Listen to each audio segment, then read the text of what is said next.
Rate அஃபோர்டபுளாக இருக்குது, plus collection நல்லா இருக்குது. கொஞ்சம் குவாலிட்டி கொஞ்சம் நல்லா இருக்குது. அதனால் நீங்கள் எடுக்கும். இப்போ பார்த்துட்டு இருக்க ட்ரெஸ்ஸில் ப்ரைஸ் அஃபோர்டபுள் தான். Velavan stores, Usman road, T Nagar, Chennai மற்றும் தூத்துக்குடி. ஒருத்தர் மேலே வரதும் கீழே வரதுக்கும் ஒரு காரணம் வந்து அவரோட விதி அல்ல, நீங்கள் எழுதுகிற எழுத்து தான். அது மாதிரி தான் இந்த படங்கள். தங்கச்சி சொன்ன மாதிரி சாவு வீடுன்னு தான் வச்சுருந்தாங்க. ஆனால் டிஸ்ட்ரிபியூஷனில் பிரச்சனை. டிக்கெட் எப்படி எடுக்க முடியும்? சாவு வீடுன்னு எடுக்கணும். எங்கே போயிட்டு வர அப்படின்னா சாவு வீட்டுக்கு போகிறேன்னு யாராவது எதுவும் சொல்லுவோம். நெகட்டிவ் தாட்ஸ் வந்து தான் ஒரே நாளில் சாவு வீட்டில் எடுத்து அதுவும் தம்பி தான் அந்த புத்திசாலித்தனமாக யோசனை பண்ணி இயக்குனர் வந்து ஆண்டோ அஜித் நல்லா அந்த டைட்டில் உடனே முடித்து ஒரே நாளில் அந்த சென்சார் வாங்கிட்டோம். உண்மையிலே அது ஒரு ஆச்சரியமான ஒரு விஷயந்தான். அடுத்து இந்த படம் பார்த்தீங்கன்னா எதை நோக்கி போகுதுன்னு நீங்கள் கொஞ்சம் பார்த்துக்கணும். இன்றைக்குள்ள சமூகம் போதைக்கு அடுப்புற மாதிரி கஞ்சாவால் ஒரு தந்தை அவருக்கு அறியாமல் அந்த போதைக்குள்ளேருந்து மரணத்தை அடிக்கிறாரு. அதை பார்த்து அந்த மகன் திருந்துறான். அதுதான் சிம்பிளாக சொல்லியிருக்கிறாரு. முக்கியமான ஒரு விஷயம் அதில் வந்து இயக்குனர் சொல்லியிருக்க உண்மையில் ஒரு அசாத்தியான விஷயம். தூக்கம் ஒரு மனுஷனுக்கு தேவையான அளவுக்கு தூங்கணும். நீ எவ்வளோ கஷ்டப்பட்டு வேலை செய்ய தப்பே கிடையாது. ஆனால் தேவைக்கு அளவுக்கு தூங்கலைன்னா அது ஒரு நிம்மதியே இருக்குது. சிவானி செந்தில் தான் அதுக்கு உதாரணம். எங்களுக்கு எதாவது டென்ஷன்னா நல்லா அழகாக ரூம் போட்டு தூங்கிடுவோம். இது இயற்கை. அதுதான் அழகாக தெளிவாக சொல்லியிருக்காரு. இயக்குனருக்கு என்னுடைய வாழ்த்துக்கள். அதை நடிச்சிருந்த அனைத்து நடிகர்களுக்கும். நீங்கள் பார்த்துக்கிங்க, செகண்ட் ஹாஃபில் நல்லா பண்ணியிருக்காங்க. இந்த படத்தை இதே போல் நிறைய படங்களை சிவானி ஸ்டுடியோஸ் சார்பாக நாங்கள் வெளியிடுறோம். இதுக்கு நீங்கள் ஆக்கமும் ஊக்கமும் தரணும். பத்திரிகையாளர்கள் கண்டிப்பாக நாங்கள் எங்கே ஒருத்தன் சுற்றி வந்தாலும் என் கோட்டைக்கில் தான் வருவான் மாதிரி, அவன் எவ்வளோ பெரிய ஆளாக இருந்தாலும் என்ன படம் பண்ணாலும் ஃபஸ்ட்டு எங்கே வந்து நிற்பாங்கன்னா உங்கள் முன்னே தான் நிற்கணும். அதுக்கப்புறம் தான் நாங்களே முன்னே வர முடியும் அப்படிங்கிற ஒரு எண்ணத்தில் இந்த படத்தை நீங்கள் வாழ்த்தணும். நல்ல அந்த தம்பிங்களுக்கு ஒரு ஊக்கமாக ஆக்கம் தரணும்னு சொல்லி எனக்கு வாய்ப்பளித்த அனைத்து உள்ளங்களுக்கு நன்றி சொல்லி விடைபெறுகிறேன். ஜெய்ஹிந்த். ப்ரெஸ் அண்ட் மீடியாஸ் எல்லாருக்குமே வணக்கம். ஸோ இவ்வளோ நேரம் வந்து இருந்து எங்கள் படத்தை பார்த்ததுக்கு ரொம்ப நன்றி. ஃபஸ்ட்டு நான் எல்லாருக்கும் நன்றி சொல்லிடுறேன். ஃபஸ்ட்டு வந்து என்னை கடவுளுக்கு ரொம்ப நன்றி என்னை படைச்சதுக்கு. அதுக்கப்புறம் எங்கள் அம்மா என்னை பெற்றதுக்கு, எங்கள் அப்பா என்னை வளர்த்ததுக்கு. ஸோ எங்கள் அப்பாவோட ட்ரீம் தான் இது, நான் ஆக்டராக இருக்கிறது.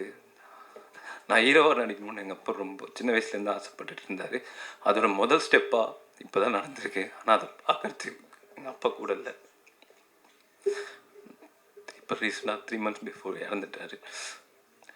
ஸோ ரொம்ப சந்தோஷமான தருணத்தில் எனக்கு அவர் கூட இருக்கணும்னு நான் ரொம்ப எதிர்பார்த்தேன்.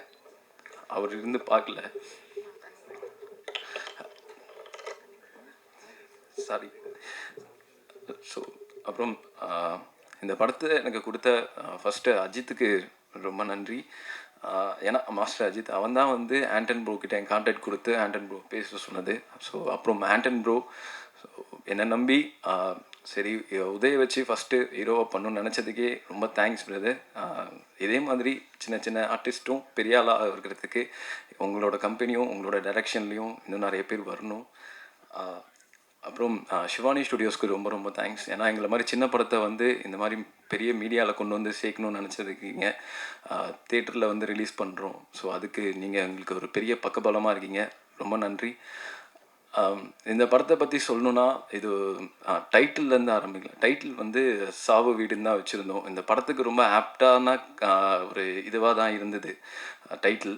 அந்த டைட்டில் வந்து கடைசி சமயத்தில் மாறிடுச்சு. ஸோ இருந்தாலும் ஆனால் எல்லாருமே வந்து பார்க்குறது சாவு வீடுன்னு தான் கேட்குறாங்க. அந்தளவுக்கு டைட்டில் வந்து பப்ளிக் கிட்ட கொஞ்சம் நல்லா ரீச் ஆச்சு.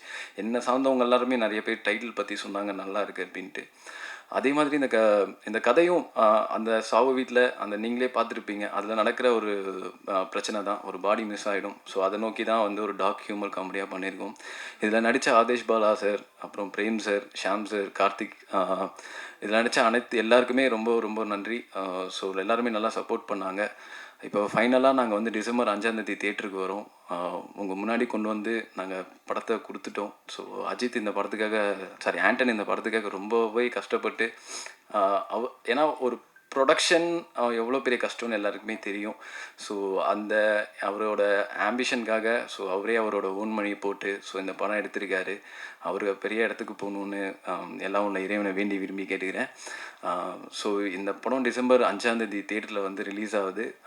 எல்லாருமே தேட்டருக்கு வந்து பார்க்கணும். அதுக்கு வந்து முக்கியமான காரணம் நீங்கள் தான், ப்ரெஸ் மீடியா நீங்கள் தான். இந்த படத்தை உங்ககிட்ட காட்டியிருக்கோம். நீங்கள் நல்ல ரிவ்யூஸ் கொடுத்து பப்ளிக்கிட்ட நல்லா ரீச் பண்ணி விட்டு இந்த தேட்டருக்கு வருமாறு எல்லாரையும் கேட்டுக்கிறேன். Thank you so much. தேங்க்யூ. என்னுடைய தாய் தந்தையருக்கு என்னுடைய முதல் வணக்கம். அப்புறம் மேடையில் வந்திருக்கவங்களுக்கும், என்னை வாழ வைத்து கொண்டிருக்கும் பத்திரிகை உறவுகளுக்கும் என்னுடைய பணிவான வணக்கம். உதவி சொன்ன மாதிரி தான் என்னுடைய அப்பாவுடைய கனவு, என்னுடைய அம்மாவுடைய கனவு, இதெல்லாம் சுமந்துக்கிட்டு தான் நான் இத்தனை வருஷம் இந்த திரையுலகத்தில் போயிட்டுருக்கேன். எங்கள் அப்பா யாருன்னு உங்களுக்கு எல்லாருமே தெரியும், நம்ம பத்திரிகைகளில் இருக்கோம். ஸோ காமெடி நடிகர் சிவராமன் அவரோட பையன். அவர் ஒரு பெரிய கனவு இருந்தது, ஒரு பெரிய காமெடி நடிகராக வருவன்ட்டு. அந்த நேரத்தில் 43 வயசில் இறந்துட்டார். இளந்தேக்கைகள் பண்ணும்போது இறந்துட்டார் அப்பா. அதுக்கப்புறம் நான் காலேஜ் முடிச்சுட்டு அதுக்கப்புறம் சினிமாவில் வந்துட்டேன். ஒவ்வொரு என்னோடய குருநாதர் பாக்யராஜ் சார் என்னோடய வாழ்க்கையை தொடங்கி வச்ச திரையுலக வாழ்க்கையை, அதுலேருந்து இன்றைக்கி வரைக்கும் நான் பயணப்பட்டுருக்கேன். இந்த படம் எனக்கு ரொம்ப கொஞ்சம் நாளைக்கு அப்புறம் ஒரு பெரிய கேரக்டர் இந்த படத்தில் நான் பண்ணியிருக்கேன். ஒரு படம் ஃபுல்லாக த்ரவுட்டாக ஒரு கேரக்டர், ஒரு அருமையான கேரக்டர் ஒன்று பண்ணியிருக்கேன். அதுக்கு இயக்குனர் ஆண்டன் அஜித்துக்கு அவருக்கு நான் தேங்க்ஸ் சொல்லிக்கிறேன். சகோதரர் என்கிட்ட முன்னாடி கதை சொல்லும் போதே சொன்னார், ரொம்ப நல்லா இருக்குண்ணா, டார்க் ஹியூமரு அப்படின்னாரு. அப்போ என்கிட்ட என்ன கதை சொன்னாரோ அந்த கதையை அவர் எடுத்திருக்காரு. அது இல்லாமல் இதில் ஒரு நல்ல மெசேஜ் ஒன்று இருக்குது. இப்போ ரீசெண்டாக நம்ம கஞ்சா மேட்டர்லாம் நிறைய பேப்பரில் படிக்கிறோம், அதனால் நிறைய சீரியல்கள் நடக்குது அப்படின்ற விஷயங்கள்லாம் படிச்சுட்டு இருக்கோம். அது இல்லைப்பா, அந்த மாதிரி கஞ்சா விஷயத்துக்கு போகக்கூடாது அப்படின்ற ஒரு நல்ல மெசேஜ் கொடுத்துருக்காரு. அந்த விஷயத்துக்காகவும் மற்றபடி உண்மையாக இந்த சிவானி ஸ்டுடியோஸ் அவங்களாம் இந்த படத்தோட பேரை கேட்ட உடனே நாங்கள் இந்த படத்தை விட்டு வெளியிடுறோம் அப்படின்னு சொல்லிட்டு வந்தாங்க. அவங்களுக்கு எங்களோட நன்றிகள் எங்கள் குழு சார்பாக. ஸோ ரொம்ப சந்தோஷமாக இருக்குது. அவங்க ஃபஸ்ட்டு எங்களுக்கு ஒரு பெரிய நம்பிக்கை கொடுத்தாங்க. நம்ம எவ்வளோ படம் பண்ணும்போது டிஸ்ட்ரிபியூஷன் பண்ணுறதுக்கு ஆள் வரமாட்டாங்க. அப்படியே ரொம்ப தடுமாறி தான், சின்ன படங்கள்லாம் ரொம்ப தடுமாறி தான் வந்துட்டுருக்கோம். ஏன்னா ரீசெண்டாக நிறைய படங்கள் பண்ணிகிட்டு இருக்கனால அது தெரியும். ஸோ அதனால் அவங்களுக்கு என்னுடைய பணிவான நன்றிகள்.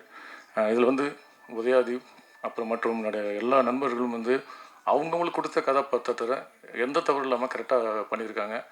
ஸோ அகெயின் எல்லாருக்கும் தெரிஞ்ச ஒரு விஷயந்தான், எல்லா மேடையில் சொல்கிற விஷயந்தான், இந்த படத்தை யார் கொண்டு போக முடியும்னா நீங்களாம் தான் கொண்டு போக முடியும். நீங்கள்லாம் நல்லபடியாக ரிவ்யூஸ் எழுதி இந்த படத்தை கொண்டு போகணுன்னு நான் ரொம்ப தாழ்மையோடு கேட்டுக்கிறேன். ஸோ என்றைக்குமே உங்களுடைய சப்போர்ட் எங்களுக்கு இருக்கணும். தேங்க்யூ. எல்லாருக்கும் வணக்கம். என் பேர் ஆண்டன் அஜித். இந்த படத்தில் சாவிங்கிற படத்தில் ப்ரொடியூசர், டைரக்டர், ரைட்டராக இருக்கேன். உதய் ப்ரோலேருந்து ஸ்டார்ட் பண்ணுறேன். அதான் அந்த கதை ஒரு டெத் ஹவுஸில் பிளான் பண்ணியிருந்தேன். எப்படின்னா அவர் சாவீட்டில் உட்காந்துருக்கும் போது சும்மாவே உட்காந்துருப்போம்ல, ஏதாவது ஒன்று மைண்டில் ஓடிக்கிட்டே இருக்கும். அந்த டைமில் இப்போ இந்த டெட் பாடி இல்லைனா என்ன ஆகும் இந்த சுச்சுவேஷன் அப்படின்றது ஒரு ஸ்பார்க்காக வந்துச்சு. அதுக்கப்புறம் அந்த சுச்சுவேஷனில் இந்த மாதிரிலாம் யோசிக்கக்கூடாது, இந்த சாவு வீட்டுக்கு வந்தால் நம்ம அமைதியாக அந்த மாதிரி இருந்துட்டு போயிடணும், அந்த மாதிரி தோணுச்சு. அதுக்கப்புறம் சரி அந்த ஸ்பார்க் இருந்துச்சு, நல்லா இருந்துச்சு. அப்போ ஒரு 2-3 நாள் கழிச்சு தோணுச்சு, இந்த ஸ்பார்க் நல்லா இருந்துச்சு. அது சும்மா நம்ம நோட் பேடில் போட்டு வைப்பேன். எப்பவுமே எனக்கு ஐடியாஸ் எதாவது கிடச்சிச்சுன்னா நோட் பேடில் போட்டு வைப்பேன். அப்படிங்கும்போது என்ன சொல்ல, நான் அப்புறம் அந்த இதை நோட் பேடில் போடும் போது எனக்கு ஓகே இது ஒரு ஸ்டோரியாக டெவலப் ஆகும் அப்படின்ற ஒரு கான்ஃபிடென்ட் இருந்துச்சு. ஸோ அப்படிங்கும்போது அந்த ஸ்டேஜில் தான் இந்த ஒரு ஸ்பார்க் அங்கேருந்து தான் எனக்கு கிடச்சிச்சு. அப்படிங்கும்போது இதை என்னவா ட்ரீட் பண்ணலாங்கும் போது காமெடியாக ட்ரீட் பண்ணலாமா அப்படிங்கிறதே எனக்கு ஃபஸ்ட் ஐடியா இல்லை. காமெடியாக ட்ரீட் பண்ணணுன்றது ஃபஸ்ட்டு எனக்கு ஐடியா இல்லை. ஒரு த்ரில்லராக தான், ஃபுல் அண்ட் ஃபுல் த்ரில்லர், ஒரு சஸ்பென்ஸு, யார் அந்த மாதிரி போயிடலாம் அப்படின்ற மாதிரி தோணுச்சு. அதுக்கப்புறமா சரி அந்த மாதிரி அப்புறமா கிளைமேக்ஸில் எனக்கு ஒரு ட்விஸ்ட் வரும்போது தான் எனக்கு தோணுச்சு, அப்போ ஆடியன்ஸ் இந்த ட்விஸ்ட்டை அக்செப்ட் பண்ணோன்னா இதை நம்ம காமெடியாக தான் ட்ரீட் பண்ணணும். அப்படிங்கும்போது அப்போ சாவு வீட்டில் எப்படி காமெடி அப்படிங்கும்போது சரி அப்போது டார்க் காமெடின்னு ஒன்று போயிட்டுருக்குல்ல, அந்த இதை எடுத்துக்கலாம் அப்படின்ட்டு அப்போ அந்த டார்க் காமெடி. ஸோ இந்த மாதிரி தான் இந்த ஸ்கிரிப்டே உருவாச்சு. ஸோ அடுத்து இந்த ஸ்கிரிப்டை உருவானோன்னா எங்கே பிச் பண்ணலாம் அப்படிங்கும்போது எனக்கு இது என்னென்னு தெரில, செதுக்குன மாதிரி சில பேர் இருந்தாங்க இந்த ஸ்கிரிப்டுக்குன்னு. உதய் ப்ரோ நான் முன்னாடிலேருந்தே ஃபாலோ பண்ணிட்டுருக்கேன். ஃபாலோ மீன்ஸ் பார்த்துட்ருக்கேன். நம்ம சைல்டு ஆர்டிஸ்ட்டாக பார்ப்போம். அதுக்கு அடுத்துட்டு மாஸ்டரில் வந்தாங்க, பானா காத்தாடி, மாஸ்டர், கைதி, அதெல்லாம் வந்தோன்னே ஏன் ரொம்ப நல்ல பொட்டென்ஷியல் இருக்குது, ஆனால் ரொம்ப குட்டி ரோலாக இருக்குது ஏன் அப்படின்ற மாதிரி ஒன்று தோணுச்சு. சரி அப்போது நம்ம ஒன்று ட்ரை பண்ணுவோம், நமக்கு ஒன்று தோணுதில்ல, அப்போது அதை முயற்சி பண்ணலாம் அப்படின்ற மாதிரி உதய் ப்ரோவை சரி இந்த கேரக்டருக்கு வந்து உதய் ப்ரோ கரெக்டாக அந்த கேரக்டர் அவர் கரெக்டாகவும் இருப்பார். சரி அப்போது கரெக்டாக இருப்பாருன்னா அப்போ அவரை வச்சே மூவ் பண்ணிடலாம் அப்படின்ற மாதிரி தோணுச்சு. சரின்ட்டு போகும்போது எனக்கு வந்து நான் ஒரு சின்ன ஒரு 90% ஓகே, 10% வந்து அவர் எப்படி பிஹேவ் பண்ணுவார் அதெல்லாம் நமக்கு தெரியும், அதில் புதுசுன்றனால. ஆனால் வந்து எனக்கு வந்து 100% வந்து 100% இல்லை 200% இறங்கி எல்லாமே பண்ணார். லைக் ரொம்ப ஃப்ளெக்சிபிள், ஆக்டிங் பர்ஃபெக்டாக இருக்கும், டைமிங் கரெக்டாக இருக்கும், எல்லாமே லைக் ரொம்ப கம்ஃபர்டபுள். இந்த மாதிரியான ஒரு ஆர்டிஸ்ட் கிடைக்கிறது வந்து ஒரு ப்ரொடக்ஷனுக்கும் ஒரு டைரக்டருக்குமே ஒரு நல்ல ஒரு விஷயம். ஏன்னா எனக்கு நான் மற்ற விஷயத்துலலாம் நான் கான்சன்ட்ரேட் பண்ணுவேன். சில ஷூட்டிங்லாம் பார்த்தீங்கன்னா ஆர்டிஸ்ட்டை மெயின்டைன் பண்ணுறதே கொஞ்சம் டஃப்பாக இருக்கும். அவங்க டைம் வரமாட்டாங்க சில பேர், அந்த மாதிரி யாரும் ஸ்பெசிஃபிக்காக சொல்லலை, ஒரு இதுக்காக சொல்கிறேன். நெக்ஸ்ட்டு வந்து Aadish Bala bro, police character bro, வேறு நிறைய போலீஸ் கேரக்டரு ரவுடி கேரக்டர்லாம் பண்ணியிருக்காங்க. அவங்ககிட்ட போகும்போதே சொன்னாங்க, என்ன போலீஸ் கேரக்டரா இப்போ தான் பண்ணிகிட்ருக்கேன், வேணான்னு இது இல்லை இந்த கதை கேளுங்க ப்ரோ உங்களுக்கு கண்டிப்பாக பிடிக்கும் அப்படின்னு. சரி கேட்குறேன் அப்படின்னு கேட்டோன்னா அவருக்கு உண்மையிலேயே ரொம்ப பிடிச்சிருந்துச்சி. எப்போ ஷூட்டிங் அப்படின்னு. நீங்கள் வந்து தாடி எடுக்கணும். ஐயோ தாடி எடுக்கணுமா, இப்போ தான் தாடி வச்சுட்டு நிறைய படம் கமிட் பண்ணிட்டு வரேன், தாடி எடுக்கணுன்றீங்க அப்படி. இல்லை தாடி எடுத்தால் தான் ஷூட் போக முடியும் அப்படின்னு. என்ன அதாவது நான் வந்து ஒரு இப்போ தான் ஒரு படமே பண்ண போகிறேன். அவர் வந்து 20 இயர்ஸ் மேலே இருக்காப்புல. ஆனால் வந்து என்ன சொல்ல, நான் வந்து இந்த கதையில் நம்பி ஓகே இந்த கதைக்காக ஒரு 2-3 படத்தை காம்ப்ரமைஸ் பண்ணலாமே, அந்த நல்ல பெரிய படத்தில் கேரக்டர்ஸ் கிடச்சாலும் அதை காம்ப்ரமைஸ் பண்ணிட்டு இதில் இறங்கலாமேன்ற அந்த ஒரு முயற்சி தான் அவரோட அந்த கேரக்டரோட சக்ஸஸ்ன்னு நான் சொல்லுவேன். அந்த மாதிரி இப்போ இந்த படத்தோட பேக் போனுன்னு சொல்லணுன்னா, நீங்கள் எல்லாம் படம் பார்த்துட்டீங்க, உங்களுக்கு தெரியும். மியூசிக் டைரக்டர்ஸ் டியூனாகன்னு சொல்லிட்டு ஒரு பிராண்டு, அவங்க பேண்ட் ஆக்சுவலி, அவங்க 2 பேர் ஆக்சுவலி, சரண் ராகவன் அதுக்கப்புறம் விஜய் ரகுராமன் சொல்லிட்டு. அவங்க வந்து இந்த படம் வந்து ஒரு 70%, ஒரு 60 to 70% தான் ஒரு லெவலில் இருந்துச்சுன்னா அவங்க அது வேறு ஒரு லெவலுக்கு எடுத்துகிட்டு போயிட்டாங்க மியூசிக் மூலிமா. ஸோ அப்படிங்கும்போது நீங்கள் உங்களுக்கே தெரியும், இது நான் பெருசாக மியூசிக் பற்றி சொல்ல வேணாம். ஏன்னா மியூசிக் இல்லைனா இந்த படம் வந்து கொஞ்சம் வீக்காக இருக்குமோன்றதும் எனக்கு ஒரு டவுட் இருந்துச்சு. ஸோ அதுக்காக தான் காமெடி வந்து ஒர்க் ஆகிருக்குன்னு நினைக்கிறேன். அதுக்கப்புறம் படம் வந்து 2022 எடுத்து முடிச்சிட்டேன் ஆக்சுவலி ஷூட்டிங்கை.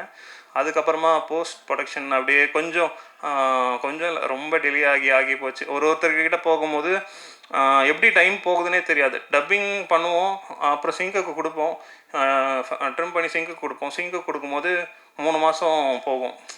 அதாவது ஏதாவது எனக்கு வந்து கொஞ்சம் பர்ஃபெக்டாக இருக்கணும்னு நினப்பேன், எல்லாமே கொஞ்சம் பர்ஃபெக்டாக இருக்கணும். இது ஏன் லிப்ஸிங்க் ஆகுது ப்ரோ, இது கொஞ்சம் பண்ணுங்கன்னு சொன்னால் அது பண்ணிட்டு வரும்போது அடுத்தது லிப்ஸிங்க் மிஸ் ஆகும்.